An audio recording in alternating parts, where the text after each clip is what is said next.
MLA आया खड़ा है मेरा, बड़े हाउस का है ना वो बोल रहा है यहाँ पे हो गया डॉक्टर रसीद की इतना रहेगा, वो फोन कर रहा है डॉक्टर साहब आप टेंशन मत लो, आपका जो है 3 फीट 4 फीट बच गया और रोड भी चौड़ा हो गया, और मालूम पड़ा है खप करके मार दिए, खत्म। तो मतलब काय को फिर एमएलए का इलेक्शन लड़ाते, कारपोरेशन काय को लड़ाते, बंद करो जरा। मैडम ने वो बात बोली कि यही है। और एमएलए साहब से अभी सीपी साहब कमिश्नर साहब बात करते हैं कि अब कुछ नहीं टूटेगा, इधर एमएलए साहब का व्हाट्सएप आता है कि अब कुछ भी नहीं टूटेगा। हाँ नहीं कुछ भी नहीं टूटेगा, अब कार्रवाई खत्म, और उसके बाद भी उनको अश्वर करके भी तोड़ा जाए। नहीं घर के लिए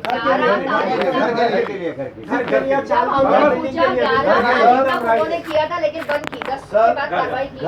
बिल्कुल सही है, घर के लिए बोला गया, घर के लिए। और जो भ्रम पैदा हुआ सबसे ज्यादा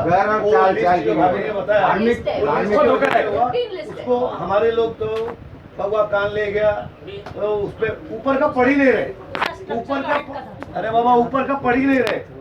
ये देखो 500 बिल्डिंग आगे भाई, 500 बिल्डिंग आगे, अरे ऊपर पढ़ना क्या है, हर बरसात के पहले रहता है मौसम, बरसात का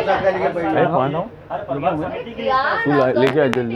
अबे तो तेरे को तो जाना चाहिए, चाय भी लेके आ। रिकॉर्ड हो रहे हैं, रिकॉर्ड हो रहे हैं।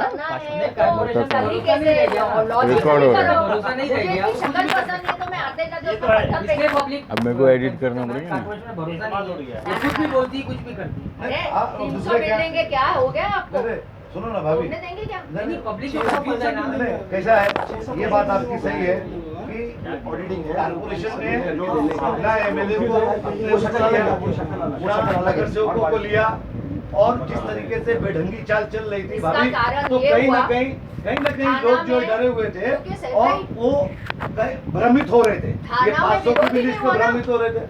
थाना में बीजेपी के सारे वोटर्स है, व्यापारी जिन्होंने बीजेपी को कमल के ऊपर खुशी से जाके मारा है, वो उनके ही वाट लगी सबसे पहले, तभी कोई गया नहीं, ना शिंदे गया ना विचारे गया, वो खेलकर गया। 4 दिन के बाद जब भी बहुत ज्यादा बोम्बा बोम हुआ कि ये हमारे अपने वोटरों के इतने बुरे हाल है, पालक मंत्री तक नहीं गए, तभी किसी ने कुछ नहीं बोला। सब जन गए, सब जन परत आए, रिटर्न आए, हम कुछ नहीं कर सकते बोला, कमिश्नर बोला कुछ नहीं बोला। और उसके बाद में आज भी वो हाँ, संजय केड़कर को बोला, एकनाथ शिंदे को बोला, लेकिन एकनाथ शिंदे पंजाब में हाथ बन गया, मैं कुछ नहीं कर सकता बोला। और संजय केतकर जाके तब तक सब टूट चुका था और उनका भी कोई कुछ बचा नहीं, उनकी तो दुकान है इससे भी पुरानी है शायद।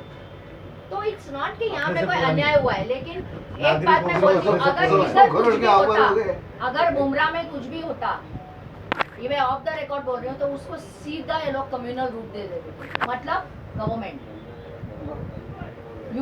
अभी हम लोग को बहुत फूंक में चलना चाहिए। एक तो हम लोग इतना पर्सनली खुन्नस निकालते हैं, अभी खैर अपना कुछ बचा है नहीं, जितने घर अभी है वो सारे लीगल है, वो टेंशन नहीं। हाँ मतलब जितना वो कर सकता था मीठा मीठा बोल के उसने सब कुछ किया। उस दिन जो ऑफिस किया ना, उसके बाद तो मेरे को कमिश्नर कहीं भी मिले, I will not leave him.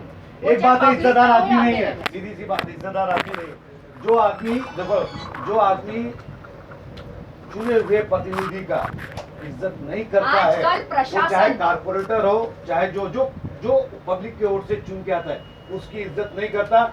मैं उसको ये मानता हूँ कि वो फरेबी है, ढोंगी है, और एकदम साफ बोल रहा हूँ, वो ढोंगी है, ढोंगी इसलिए कि जनप्रतिनिधि को कॉन्फिडेंस में लेना उसको जरूरी है, पापा को लेने की जरूरत नहीं, आपको लेने की जरूरत। दबंग जो बोले, दबंग की कई मतलब होते हैं। दबंग जो है ना भाई, दबंग पब्लिक से बड़ा दबंग कोई नहीं है, नेता से बड़ा दबंग कोई नहीं है। तुमको दबंग हमने बनने दिए, हमारा नाजायज फायदा उठाया। पब्लिक से नेता से बड़ा दबंग कोई नहीं है। चंद्रशेखर ने जिस काम को अधूरा छोड़ा तो मतलब उसको इसने पूरा किया है। चंद्रशेखर ने वसूल से किया था, और ये वसूल से किया था, ये बेवसूल से किया। दबंग का नाम मत दो।